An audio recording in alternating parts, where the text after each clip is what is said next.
Well, this time we're tackling a very interesting pairing.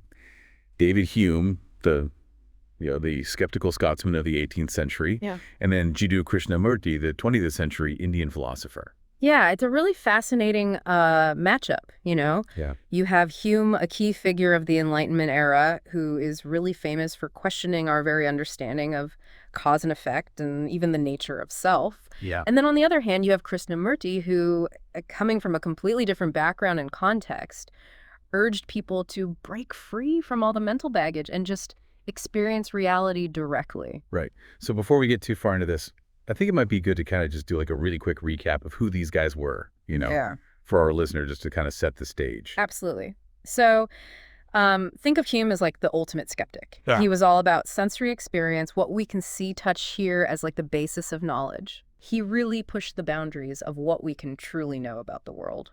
He famously argued that we can't actually prove that one event causes another. We just observe that they happen together a lot. And so it's kind of like just because the rooster crows before the sunrise doesn't mean that the rooster caused the sun to rise. That's a great example. I love that. Yeah. So Hume is all about questioning assumptions and really taking a close look at how our minds work. Exactly. So then how does Krishnamurti fit into this picture? Because he seems to be coming at things from a completely different angle. Yeah, so Krishnamurti was all about self-awareness and freedom from conditioning. Okay. He encouraged people to really look inward and see how our thoughts, beliefs, and experiences shape our perception of reality. So like imagine you're looking at a tree, right? Okay. Krishnamurti would say, are you really seeing the tree as it is, or are you seeing it through like this lens of all your past experiences with trees and your cultural ideas about trees and all the words and labels that we've attached to trees? Right. He really wanted us to see things with fresh eyes. So both Hume and Krishnamurti are kind of interested in this idea of how we perceive the world. But Krishnamurti's taking it a step further by looking at how all of the mind stuff can get in the way and distort that perception. Yeah. It sounds like there might be some unexpected common ground, even though they're coming from such different backgrounds. Exactly. And that's what we're hoping to uncover in this deep dive. I love it. So our sources for today point to some really intriguing parallels in their thinking about perception, the self-conditioning experience, and truth. Okay. And maybe let's just start with perception. Okay. So Hume, with his focus on sensory experience, he used this example of a solid object, like let's say a table. Okay. We think we experience solidity directly, but actually what we're experiencing is a bunch of different sensations, like visual and tactile sensations that our mind then interprets as solidity. So even something as basic as like touching a table is actually way more complex than we think. Absolutely. Like there's this gap between our senses and then our interpretation of those senses. Yes, and that gap is where things get really interesting. And that's where Krishnamurti would say, look at all the baggage you're bringing to this experience of touching a table. Right. All of your preconceived notions about what a table is and your memories of tables and cultural associations, like all of that is coloring your perception. So they're both really highlighting the limitations of our perception. Yes. But it seems like Krishnamurti's really kind of zooming in on how all of that mental chatter gets in the way of us really, truly experiencing the world. Absolutely. Yeah, it's like Hume lays the groundwork by pointing out that our senses aren't perfect. Right. And then Krishnamurti comes along and says, hold on, it's even trickier than that. Right. Our minds are constantly filtering and interpreting our experience. This is fascinating and a little bit mind-boggling, to be honest. Yeah. Like, if we can't fully trust our senses and our minds are adding all this extra stuff on top of it, how could we ever really be sure of what we're actually perceiving? Yeah, that's the question that both Hume and Krishnamurti were really grappling with. And their answers, while they are nuanced, they do have some surprising similarities, and particularly when it comes to their understanding of the self. Okay, so let's dive into that. Yeah. I'm really curious to hear how they tackled this whole idea of self. Yeah. Hume famously argued that the self, this I that we cling to, isn't actually a solid entity at all, but it's like this constantly changing bundle of perceptions. Yes. He even tried to find this permanent I like through introspection and just came up totally empty-handed. Yes, it was like trying to nail down a cloud. Right. The self for Hume was more of a process than like a thing. It was a flow of experiences rather than a fixed identity. Okay, so then what about Krishnamurti? Because he's often associated with this idea of no self. Right. And this is where we see a really fascinating convergence between these two thinkers. Okay. Because Krishnamurti also saw the self as a construct. Okay. as this collection of thoughts and memories and desires and fears that we mistake for a solid entity. But he goes a step further and argues that clinging to this constructed self is actually the root of so much of our suffering. So both of them are saying that the self, as we normally understand it, is kind of an illusion. Yes. But Krishnamurti's adding this whole other layer on by saying that clinging to that illusion is actually what's causing a lot of our suffering. Right. It's a pretty powerful statement. It is, and I think this difference in emphasis highlights an important distinction between the two thinkers. Okay. While Hume was primarily concerned with understanding the nature of knowledge and reality, Krishnamurti was ultimately interested in, human liberation, freedom from suffering and confusion. So they're looking at the same kind of thing, but with different aims. Yeah, different ultimate aims. Okay, so we've established that both of them really challenge these conventional notions of the self. Yeah. But what about all that stuff that shapes our sense of self? Yes. Like our upbringing, our culture, all those experiences. Yes. Isn't that where conditioning comes in? Absolutely. So Hume talked about the power of custom or habit in shaping our beliefs. Okay. He used the example of expecting the sun to rise tomorrow. We don't have absolute proof that it will, but because we've seen it happen countless times, we form a strong belief based on that repeated experience. So all those past experiences create these expectations that then color how we understand the world. Yes. It's Yeah. like our minds are creating all these shortcuts to navigate reality. Totally. And Krishnamurti would totally take that idea and run with it. Oh, yeah. He went so deep into exploring how all of our thoughts, feelings, and actions are molded by, cultural, societal, and personal conditioning. Yes. He would say that even our ideas about happiness and success or love are often just things we've inherited from our environment. So for him, it's like this invisible force that's shaping our entire worldview without us even realizing it. Yeah. It's almost like we're wearing these colored glasses that distort how we see everything. A perfect analogy. And for him, becoming aware of those glasses, becoming aware of all that conditioning is essential for achieving any kind of true freedom and understanding. Absolutely.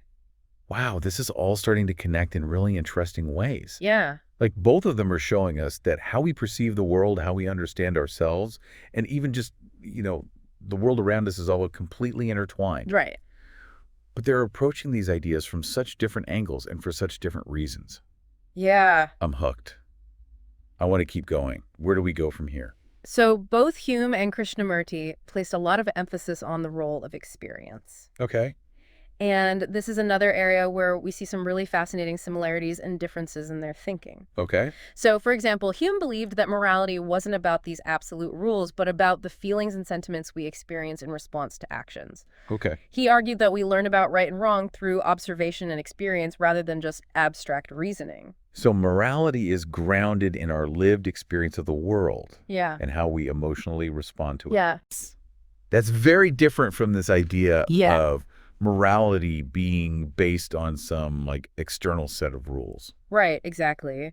And this emphasis on experience, it really resonates deeply with Krishnamurti, who constantly urged people to engage in self-observation and direct experience as the path to understanding. Okay. He would say, don't just take my word for it or anyone else's. Right. Pay attention to your own thoughts, your own feelings, your own experiences. That's where the real learning happens. So they're both saying, look, don't rely on beliefs or theories. Yeah. Look at your own experience. Right. But it sounds like Krishnamurti's taking this more active approach, encouraging the kind of mindful awareness of what's happening within us and around us. Yes, that's a key difference. While Hume was a very keen observer of human nature and the workings of the mind, Krishnamurti was much more focused on encouraging a transformative kind of awareness that could lead to psychological freedom. So they're both pointing us towards experience, but with slightly different shades of meaning. Yes. This is really opening my eyes to the nuances in their thinking. I'm so eager to see where this exploration takes us. What's next on the agenda? Well, we've talked about perception, the self-conditioning and experience, so now let's tackle the big one, truth. Okay. And this is where Hume's famous skepticism really comes into play. Okay. He was very, very doubtful about our ability to attain absolute certain knowledge. Okay. He believed that our understanding is always limited by our human perspective. So even if there is this ultimate truth out there, Right. we might not be able to grasp it because we're kind of stuck in our human way of seeing things. Exactly. And Krishnamurti, despite his very different background, he seemed to echo this sentiment as well. He rejected fixed truth and systems and gurus and all of that. Wow. Arguing that truth is a living, dynamic reality that can only be experienced in the present moment, free from all the limitations of the past. So they're both coming at this from completely different perspectives, Mm-hmm. but they both share this humility about the limits of human knowledge. Yeah. They're not saying truth doesn't exist.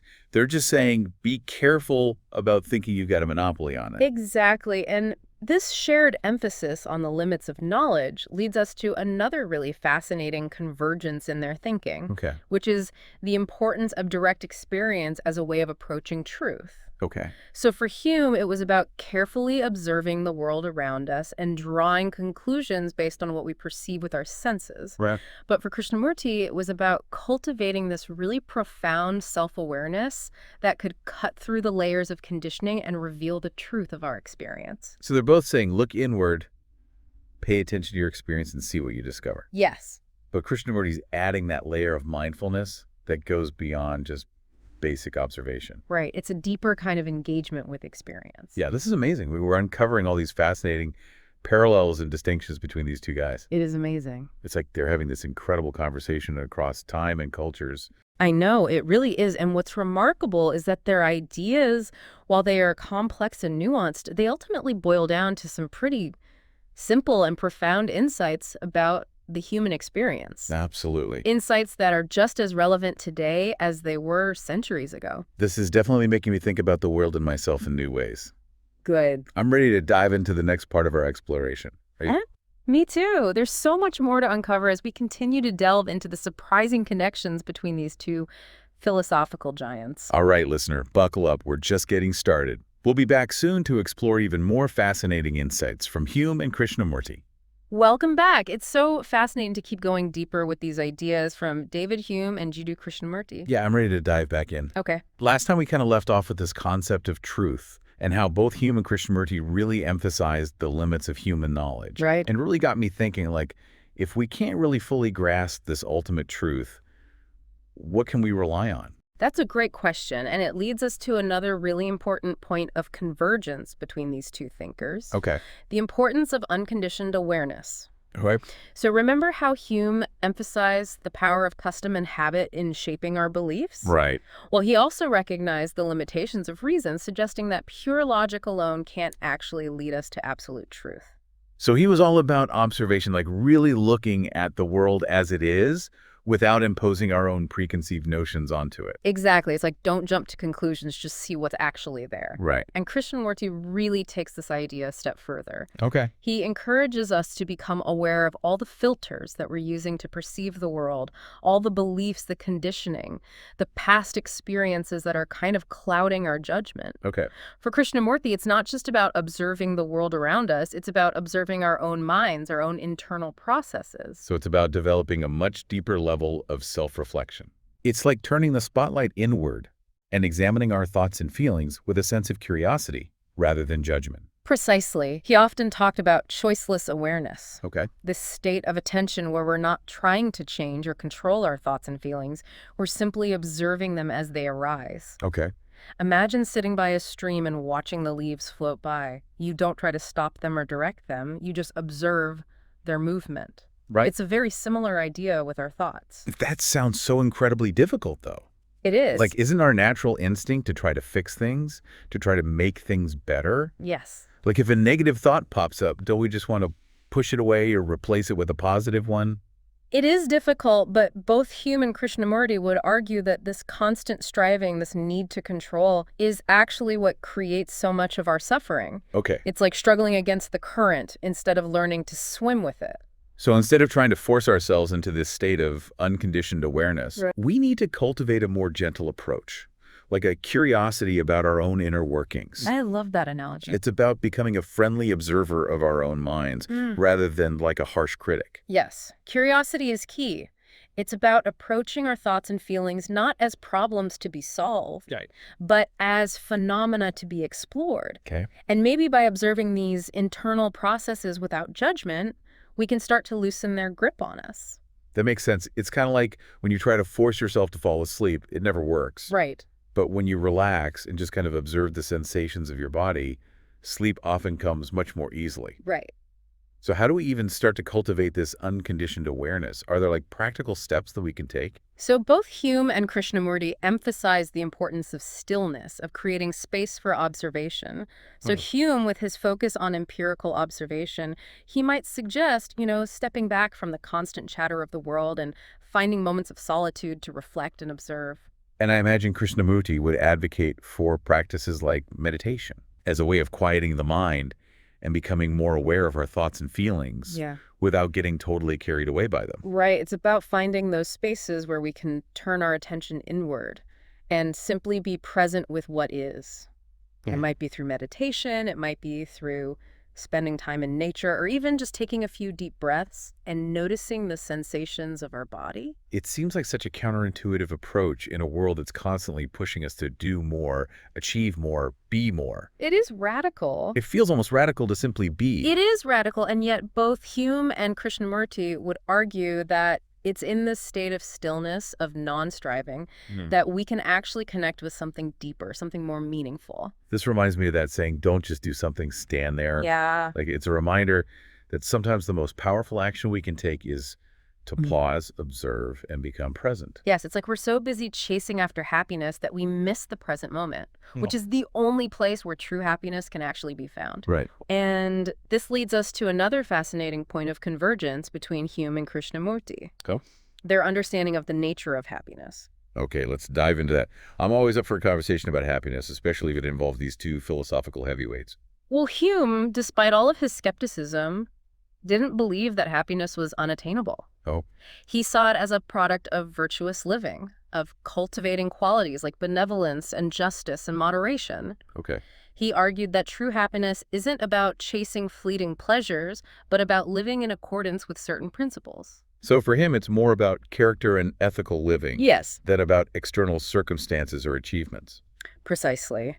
And Krishnamurti, while he rejected any kind of fixed moral code, he also emphasized the importance of living ethically. Okay. He saw that true happiness couldn't exist in a state of conflict, either within ourselves or with the world around us. Right. He believed that lasting happiness arises from a deep understanding of ourselves and our place in this interconnected web of life. So both of them are pointing us towards a way of life that's based on something more than just self-gratification. Yes. It's grounded in awareness, compassion, and a deep understanding of our interconnectedness. Right. It's like they're saying that true happiness comes from aligning ourselves with something larger than ourselves. Yes, it's about recognizing that we're not isolated individuals, but part of a larger whole.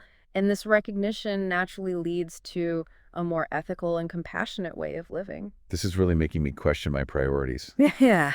It's so easy to get caught up in the pursuit of all the external things, the success, the possessions, the approval. Right. But what if true happiness lies in a completely different direction? What if it's about cultivating inner peace and living in harmony with ourselves and the world around us and acting with kindness and compassion? That's the question that both Hume and Krishnamurti are inviting us to explore. Yeah. They're challenging us to look beyond the superficial and to discover a deeper, more lasting form of fulfillment. It's a challenge I'm ready to embrace, but I have a feeling this exploration is far from over. There's so much more to unpack in this whole realm of interconnectedness. You're right, there is so much more to uncover. Okay. As we continue to delve into the ideas of Hume and Krishnamurti, we'll find even more surprising connections and thought-provoking insights. We'll continue this journey in part 3 of our deep dive. Welcome back to our deep dive into the minds of David Hume and Jiddu Krishnamurti. We've been on quite a journey so far, exploring their surprisingly similar perspectives on things like perception, self-conditioning experience, and even happiness. It's been quite a journey. It really has. And you mentioned this idea of interconnectedness at the end of the last part. Right. And I'm really curious to explore that a little bit further. How did these two thinkers from such different backgrounds and time periods arrive at this similar understanding of interconnectedness? Well, it is fascinating, isn't it, for Hume? I think it stemmed from his empirical approach to knowledge. Remember, he was all about observation and drawing conclusions based on what we can perceive through our senses. Right. Well, when you look at the world through that lens, you start to see that everything is kind of in constant flux and this web of relationships and interactions. And he saw that even our sense of self, which we tend to think of as this solid and independent thing, is actually a product of these interconnected processes. So for Hume, even our identity is shaped by the relationships and interactions we have with the world around us. Exactly. We're not as separate and independent as we might think. Right. And Krishnamurti, coming from a more mystical perspective, also emphasized this interconnectedness of all things. Okay. He saw that separation is ultimately an illusion, a Right. product of our fragmented thinking. And he often talked about how we're all part of this vast cosmic dance, this web of life that extends far beyond our individual selves. It's like that saying, we're all just waves in the same ocean. Yeah, Such a beautiful image, but it can be really hard to grasp in our day-to-day lives. I agree. So how does this understanding of interconnectedness actually play out in a practical sense? What does it mean to live with this awareness? Well, both Hume and Krishnamurti would say that it starts with cultivating compassion, Oh, this deep empathy for all beings. If we truly understand that we're all interconnected, then another person's suffering is, in some sense, our own suffering. because their well-being is ultimately tied to our own well-being. Exactly. We're not truly isolated individuals, so what affects one of us affects all of us. And this recognition should naturally lead to a more ethical way of living. Right. A way of treating others with kindness, respect, and understanding. Exactly. It's like that quote from the Dalai Lama, be kind whenever possible. It is always possible. It's so simple, but so powerful. Yeah. And it seems like both Hume and Krishnamurti, despite their different approaches to philosophy, would agree that kindness, compassion, and a sense of responsibility for the well-being of others are just natural outgrowths of understanding our interconnectedness. Absolutely. It's not about following some set of rigid rules, but about recognizing that our actions have ripple effects. Right. They impact the lives of others, and ultimately they impact ourselves. This makes me think about how often we get so caught up in our own little bubbles, our own self-centered concerns, Yeah. and we forget that we're a part of something so much larger than ourselves. That's the danger of forgetting our interconnectedness. Right. It leads to isolation, selfishness, and ultimately to suffering. Yeah. Both Hume and Krishnamurti would argue that recognizing our interconnectedness is not just a nice idea, but essential for living a fulfilling and meaningful life. So they're calling for a huge shift in perspective, Yes. a move away from this egocentric worldview to a more holistic, compassionate way of being. Exactly. And they're suggesting that this shift is not only possible, but essential for creating a more just peaceful and sustainable world. Wow. It's about recognizing that our well-being is bound up with the well-being of all beings. This has been such an incredible journey exploring the surprising parallels between these two philosophical giants. It has. We've seen how their ideas, while coming from different angles, ultimately converge on some profound truths about the human experience. Absolutely. And you've done such a great job of guiding us through all these complex ideas. Well, thank you. It's been a pleasure exploring these ideas with you. Of course. And I think both Hume and Krishnamurti would be thrilled to know that we're still engaging with their work and finding relevance in it today. I think so too. Their insights are timeless and offer this really valuable roadmap for navigating the complexities of life and for cultivating a deeper understanding of ourselves and the world. Yeah, I'm feeling so inspired to put some of these ideas into practice, me too. to cultivate more awareness, compassion, and a sense of interconnectedness in my own life. And that's the beauty of philosophy. It's not just about abstract ideas, but about how those ideas can inform and transform our lives. So we encourage all our listeners to keep exploring these ideas, engage with the works of Hume and Krishnamurti, and see what resonates with you. Thank you so much for joining us on this deep dive. We hope it sparked some new insights and inspired you to continue exploring these really profound questions. Until next time, keep questioning, keep exploring, and keep diving deep.